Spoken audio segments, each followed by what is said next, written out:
अस्सलाम वालेकुम। SM news के साथ मैं हूं इश्तियाक अली। खबरों का सिलसिला बढ़ाते हुए खबर शामिल करते हैं कराची से। कराची के इलाके सौदाबाद थाने की हदूद मलिर काला बोर्ड में मुस्लिम लीग नून के रहनुमा निहाल हाशमी के बेटों का पुलिस से झगड़ा। मुबीना तौर पर पुलिस एहलकारों पर तशद्दुद, पुलिस एहलकारों की वर्दियां भी फाड़ दी। इसी हवाले से मजीद तफसीलात जानते हैं ब्यूरो चीफ जुल्फकार अली से। जी जुल्फकार, बताइएगा क्या तफसीलात आपके पास?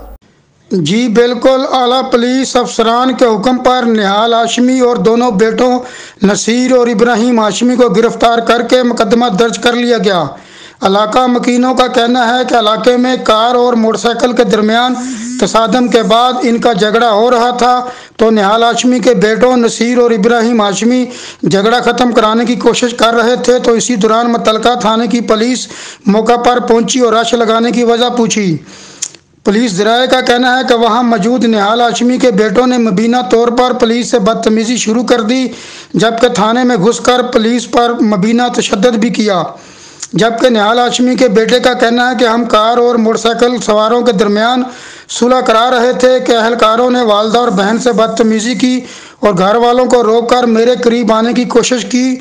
तो पुलिस एहलकारों को अपने करीब आने से रोका तो उन्होंने मेरा मोबाइल फ़ोन तोड़ दिया।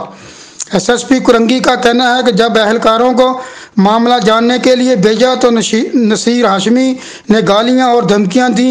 निहाल हाशमी और दोनों बेटों को लॉकअप कर दिया गया है। जी बहुत शुक्रिया जुल्फकार, हमें तफसीलात से आगाह करने के लिए।